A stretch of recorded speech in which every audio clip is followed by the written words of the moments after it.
लक्ष्य इंस्टीट्यूट तिलर में आपका हार्दिक स्वागत है। हमने प्रीवियस लेक्चर में एक्सरसाइज 1.1 कंप्लीट कर ली थी। आज हम उसके आगे पढ़ेंगे। तो सबसे पहले हम पढ़ेंगे समुच्चय के प्रकार के बारे में। तो समुच्चय के प्रकार, समुच्चय के प्रकार, तो यहाँ पर हम इसके 3 प्रकारों के बारे में पढ़ेंगे। पहला है हमारा रिक्त समुच्चय। क्या है? रिक्त समुच्चय। और दूसरा है हमारा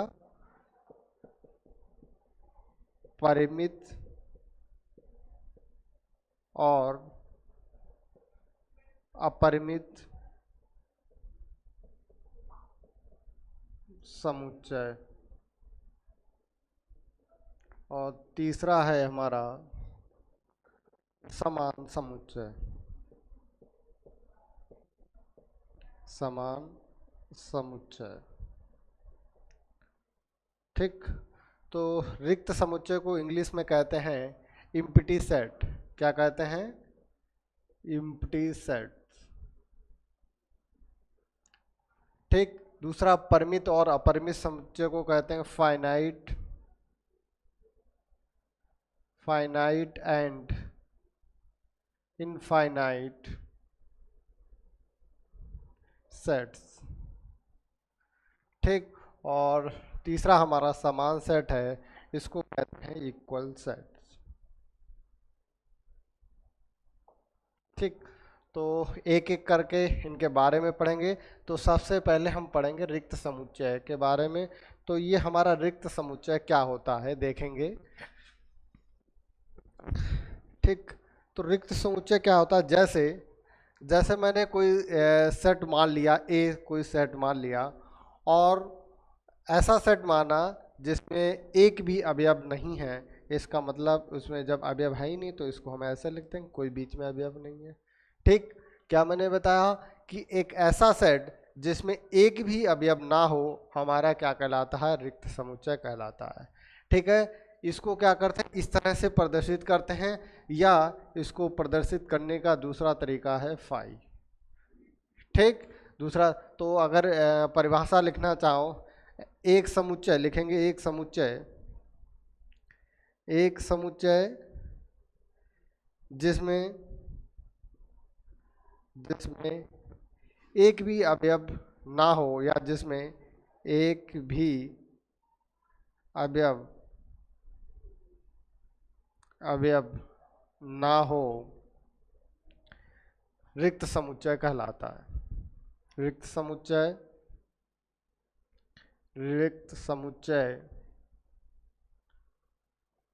या शून्य समुच्चय कहलाता है। रिक्त समुच्चय या शून्य समुच्चय कहलाता है। ठीक है। इसे ये ऐसे मजली ब्रैकेट बंद कर देंगे, इसमें कोई भी अवयव नहीं लिखेंगे। या फाई से प्रदर्शित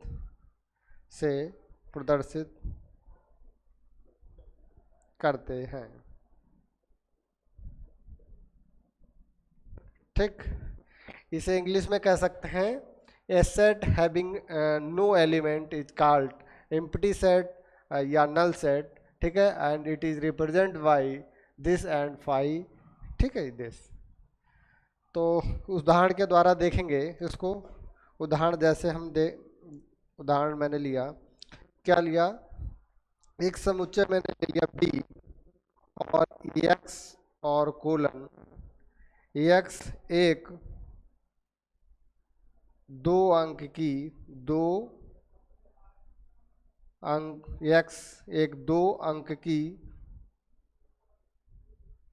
अंकों की सम अभाज्य संख्या है। ठीक। तो ये हमारा एम्प्टी सेट होगा। क्यों होगा?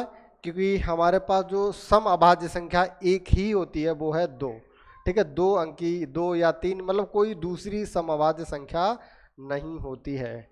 ठीक, या दूसरा लिखना चाहो ऐसे लिख सकते हैं, उदाहरण नंबर 1 डाल लो और ये दूसरा x कोलन x और लिख लो एक परिमेय संख्या, एक परिमेय संख्या है, परिमेय संख्या नहीं, परिमेय नहीं, प्राकृतिक संख्या है, ऐसे लिखो, x एक प्राकृत, ठीक है, x एक प्राकृतिक संख्या है जो 4 और 5 के बीच में है। ठीक, तो 4 और 5 के बीच में कोई प्राकृतिक संख्या नहीं है कि भाई 4 और 5 के बीच में संख्याएं तो बहुत हैं, 4.1 अनंत संख्याएं, लेकिन हमारी कोई भी प्राकृतिक संख्या नहीं है। ठीक है, तो ये हमारे शून्य समुच्चय या रिक्त समुच्चय के उदाहरण हो गए। ठीक, दूसरा हम देखेंगे, इसका दूसरा टाइप है, इसको हम हटा रहे हैं,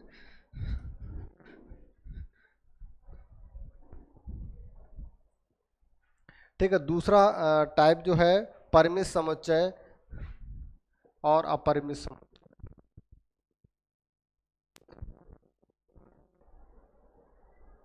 समुच्चय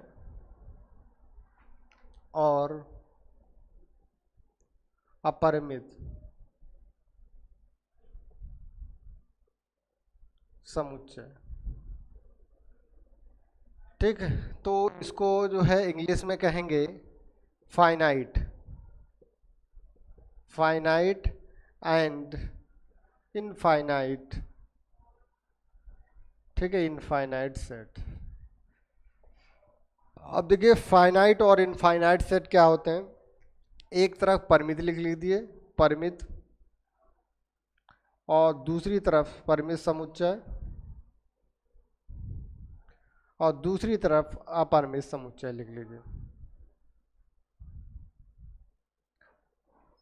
अपरिमित समुच्चय। जैसे हम आपसे कहें कि हमारे जो है आसमान में तारों की संख्या कितनी है, ठीक है, तो क्या बताएं कितनी है, तो अनंत है, बहुत सारी है जिसको हम नहीं गिन सकते हैं, इनफाइनाइट है।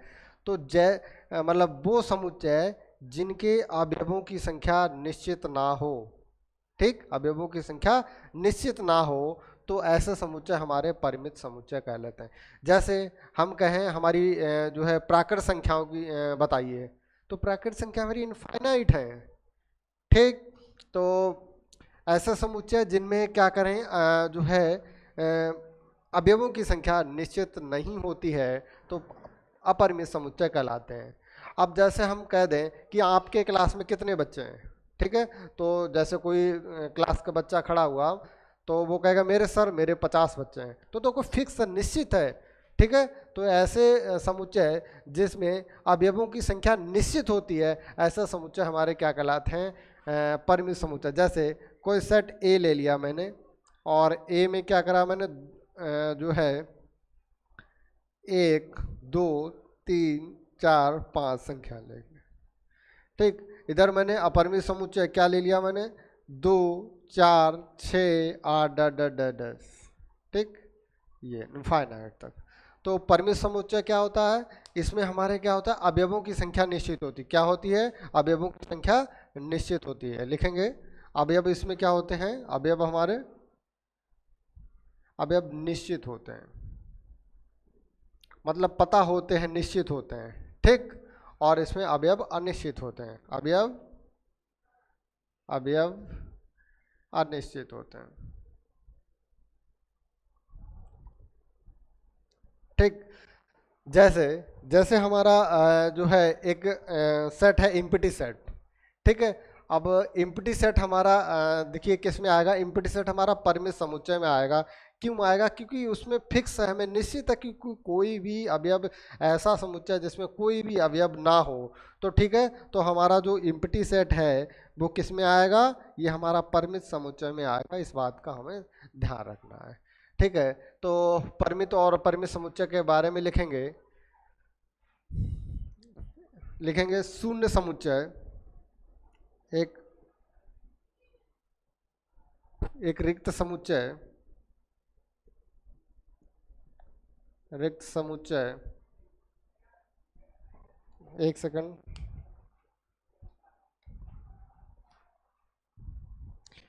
ऐसे लिखिए, इसको मिटा दे रहा हूं।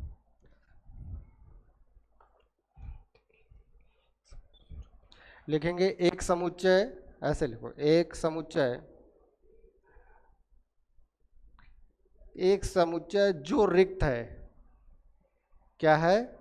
एक समुच्चय जो रिक्त है, अर्थात लिखेंगे अर्थात अवयवों की संख्या निश्चित है, अर्थात अर्थात अवयवों अर्थात अवयवों की संख्या, अर्थात जिसके जिसके अवयवों की संख्या, अवयवों की संख्या निश्चित हो, निश्चित हो, परिमित समुच्चय कहलाता है, परिमित समुच्चय कहलाता है। ठीक है, परिमित समुच्चय कहलाता है। और क्या है? अन्यथा, लिखेंगे यहाँ पे अन्यथा समुच्चय अपरिमित कहलाएगा, अपरिमित कहलाएगा।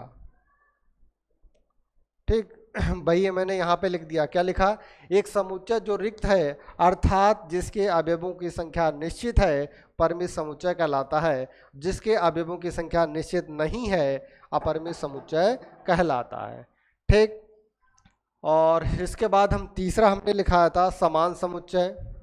ठीक है, चाहे तो इसको लिख लेंगे, जैसे उदाहरण तो सरल है, इसके लिखा दे रहे हैं, फिर भी चलिए उदाहरण। तो कोई ए समुच्चय मैंने ले लिया, जिसमें 1 2 3 4 5, ये हमारा परिमित समुच्चय हो गया, परिमित समुच्चय हो गया। ठीक, दूसरा हमारा बी बराबर क्या हो गया? 1 2 3 4 5 डैश डैश डैश डैश, ये हमारा अपरिमित समुच्चय हो गया।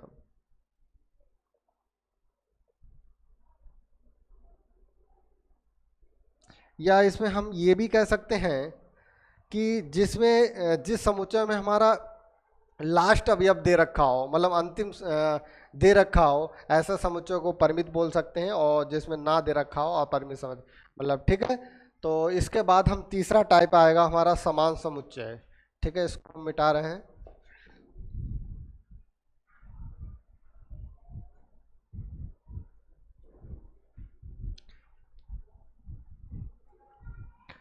ठीक, समान समुच्चय,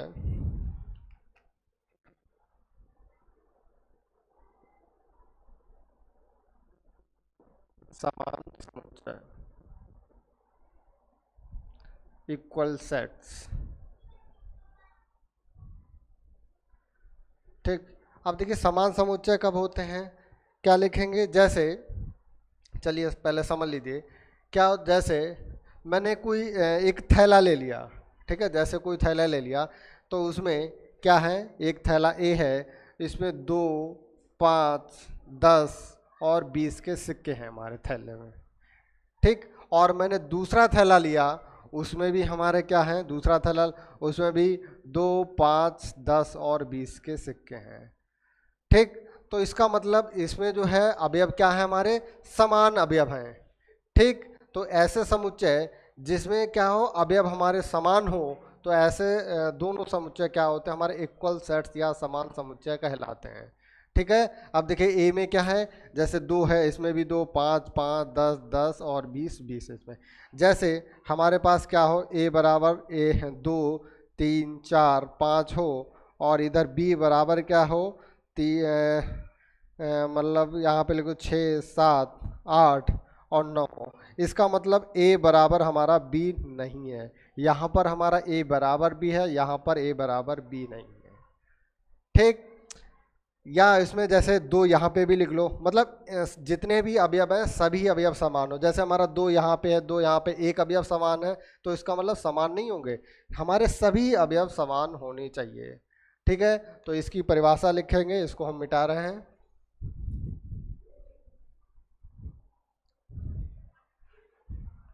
लिखेंगे समुच्चय, समुच्चय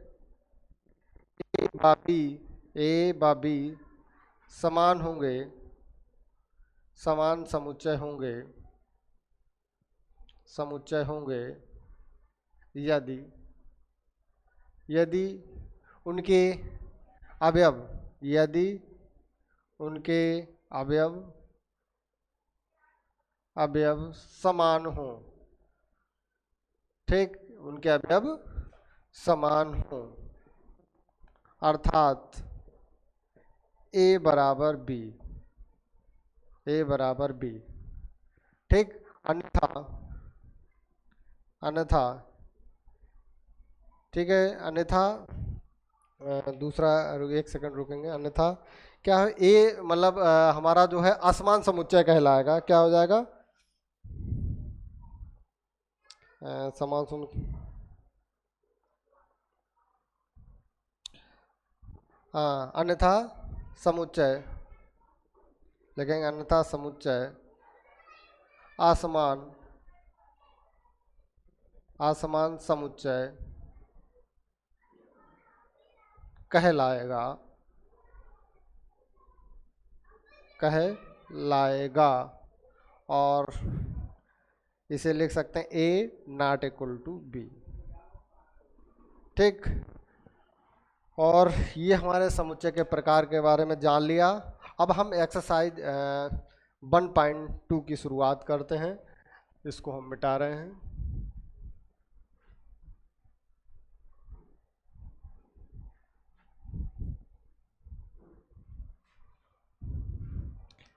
एक्सरसाइज 1.2, 1.2 का पहला क्वेश्चन है,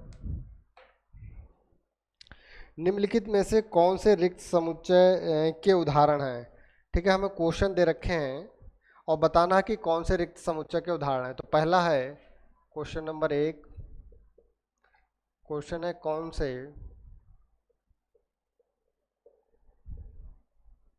रिक्त समुच्चय के उदाहरण हैं।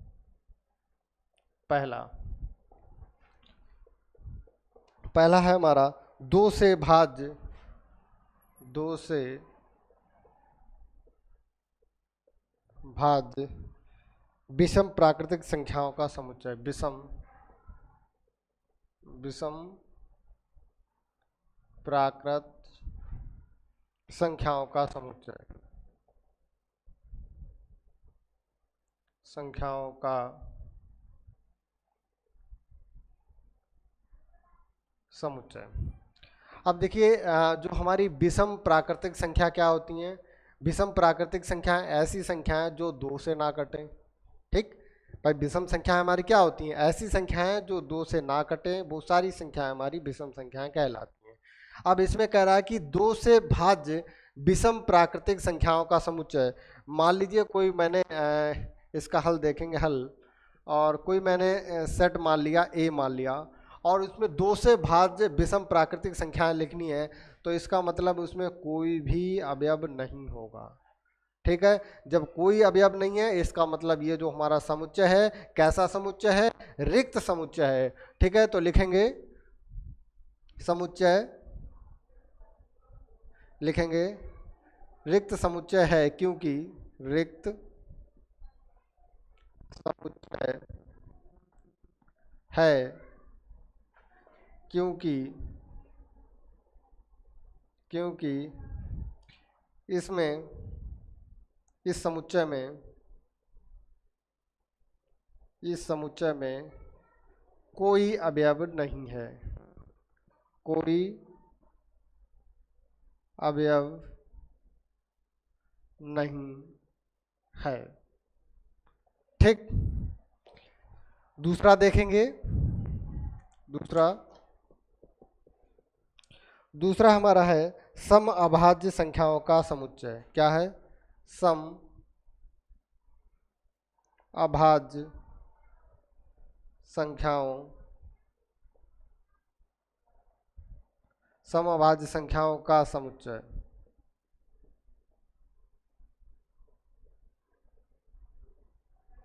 ठीक है, तो हल देखेंगे। तो सम अभाज्य संख्या, मान लीजिए मैंने कोई सेट मान लिया बी, और हमारी सम अभाज्य, अभाज्य क्या होती हैं? अभाज्य संख्या हमारी क्या होती हैं?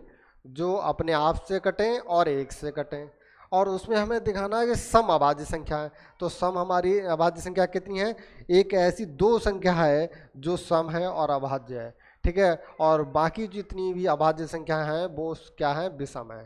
ठीक, तो क्या हमें एक अवयव मिल गया? एक अवयव मिल गया, इसका मतलब हमारा रिक्त समुच्चय नहीं है, क्योंकि इसमें इस समुच्चय में एक अवयव उपस्थित है। लिखेंगे रिक्त समुच्चय, रिक्त समुच्चय नहीं है, नहीं है क्योंकि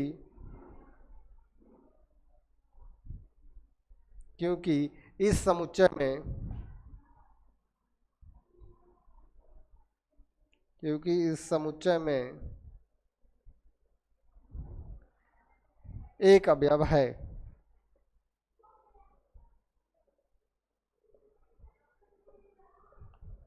ठीक, तीसरा देखेंगे, इसको हम मिटा रहे हैं।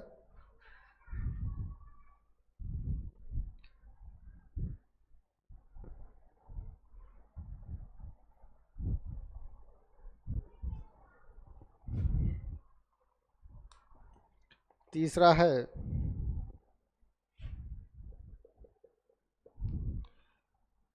एक्स कोलन एक्स एक प्राकृतिक संख्या, एक प्राकृत संख्या है। एक्स एक प्राकृतिक संख्या है, और जो एक्स है क्या है? 5 से बड़ी है और साथ ही साथ नहीं, 5 से छोटी है। ठीक है, क्या है? देखिए 5 की तरफ है तो 5 से छोटी है, और साथ ही साथ साथ ही साथ जो है 7 से बड़ी है।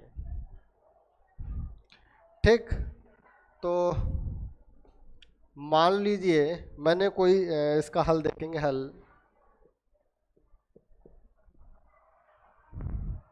मान लीजिए कोई भी मैंने समुच्चय ले लिया है, सी ले लिया है। अब इसमें कह रहा है कि जो भी संख्या है वो 5 से कम है। यक्स हमारी प्राकृतिक संख्या है और 5 से कम है, और क्या इधर कह रहा है 7 से ज़्यादा है। तो ऐसी कोई संख्या अगर 5 से कम है, इसका मतलब 1 2 3 4 होगी।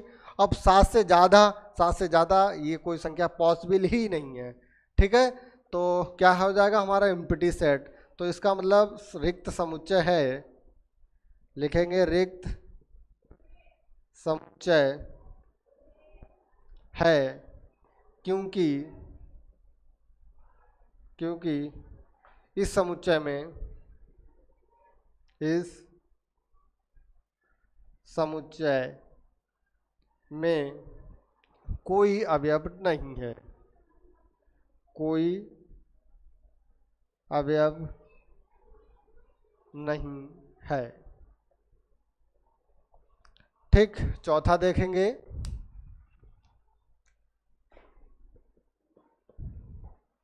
चौथा हमारा है बाई कोलन वाई किन्हीं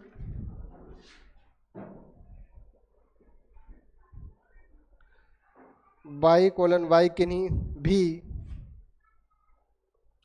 भी दो समांतर रेखाओं, किन्हीं भी दो समांतर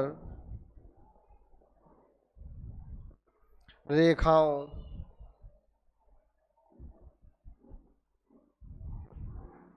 का उभयनिष्ठ बिंदु है, का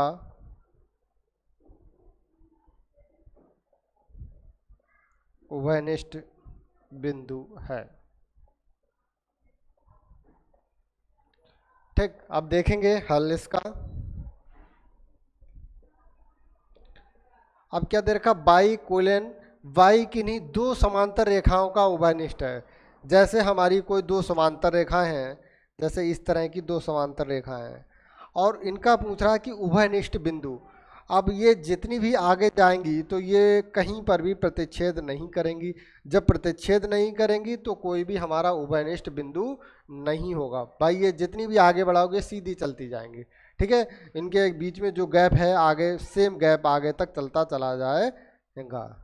ठीक है, तो कहीं पर भी प्रतिच्छेद नहीं करेंगी। तो मान लीजिए कोई हमने समुच्चय डी माना, तो डी में कोई भी हमारे उभयनिष्ठ बिंदु नहीं होगा। तो यहाँ पे लिखेंगे कि रिक्त समुच्चय है, रिक्त समुच्चय है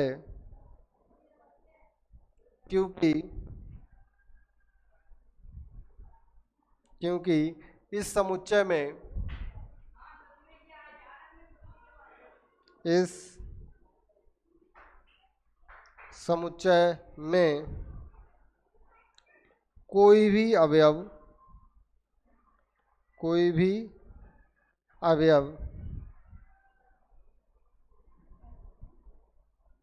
नहीं है, कोई भी अवयव नहीं है।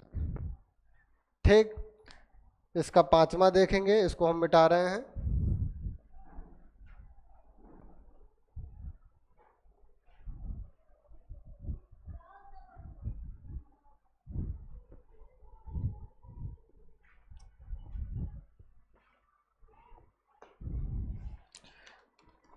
नहीं, चार ही हैं इसमें। ठीक है, चार ही क्वेश्चन है। चलिए, तो हमारा क्वेश्चन नंबर 1 कंप्लीट हुआ। अब देखते हैं क्वेश्चन नंबर 2।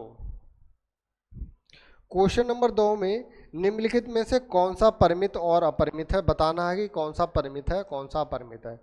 प्रश्न नंबर 2 हमारा है, निम्नलिखित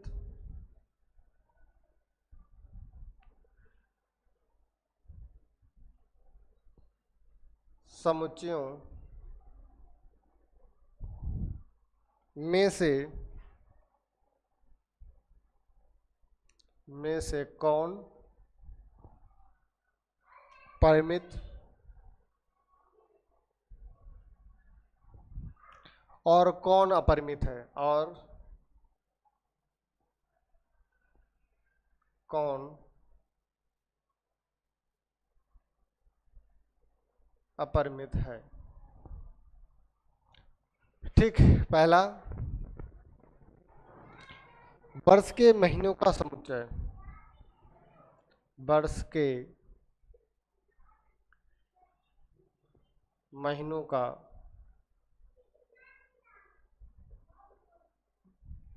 समुच्चय। अब देखिए, परिमित समुच्चय मैंने क्या बताया था, जिसमें अवयवों की संख्या क्या हो, जिसमें अवयवों की संख्या निश्चित हो, तो ऐसे समुच्चय हमारे क्या कहलाते हैं, परिमित समुच्चय कहलाते हैं। और ऐसे समुच्चय जिसमें अवयवों की संख्या निश्चित ना हो, तो ऐसे समुच्चय हमारे क्या कहलाते हैं, अपरिमित समुच्चय कहलाते हैं। अब देखिए, वर्ष के महीनों का समुच्चय, तो ये हमारा निश्चित है। जैसे कोई समुच्चय मैंने मान लिया, तो जैसे जनवरी है, फरवरी है, मार्च, अप्रैल, ठीक, मई, जून, जुलाई, अगस्त, ठीक, सितंबर, अक्टूबर, नवंबर और दिसंबर। ठीक है, तो इसमें जो हमारे अवयव हैं कितने हैं, 12 महीने होते हैं, तो 12 फिक्स हैं, निश्चित हैं। तो इसका मतलब ये जो हमारा समुच्चय क्या हो गया, परिमित समुच्चय है। लिखेंगे परिमित समुच्चय है। ठीक, दूसरा देखेंगे, दूसरा है, अब देखिए क्या है, एक, एक दो तीन, डैश डैश डैश। तीसरा है हमारा एक दो तीन, डैश डैश, 99 और 100। ठीक, चौथा है 99 से, 99 से बड़े धन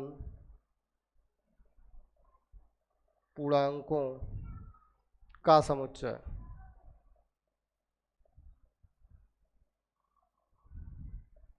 ठीक, चलिए पहले इतने देख लो। अब देखो एक दो तीन डैश डैश इनफाइनाइट तक हमें लास्ट जो है एलिमेंट नहीं दे रखा है, इसका मतलब ये हमारा क्या हो जाएगा, अपरिमित समुच्चय हो जाएगा। इसमें अवयवों की संख्या निश्चित नहीं है, अपरिमित समुच्चय हो जाएगा। अब देखिए इसमें क्या है, एक दो तीन डैश डैश 99 100 तक, तो हमारी जो परिमेय संख्याएं दे रखी हैं कहाँ तक दे रखी हैं, 100 तक दे रखी हैं। इसका मतलब ये इसमें अवयव की संख्या निश्चित है और हमारा समुच्चय कैसा हो गया, ये परिमित समुच्चय हो गया। ठीक, अब 100 से बड़े धन पूर्णांकों का समुच्चय, 100 से बड़े देख लीजिए, 101 है, 102 है, 103 डैश डैश कहाँ तक, अब बहुत इनफाइनाइट तक जाएगा। तो इसका मतलब ये जो हमारा समुच्चय हो गया, क्या हो गया, अपरिमित समुच्चय हो गया।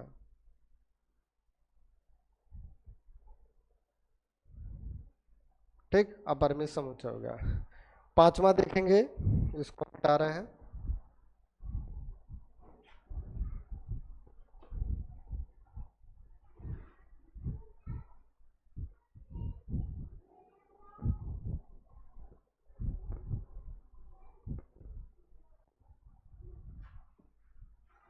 पांचवा, 99 से छोटे, 99 से छोटे अभाज्य पूर्णांकों का, अभाज्य पूर्णांकों का समुच्चय।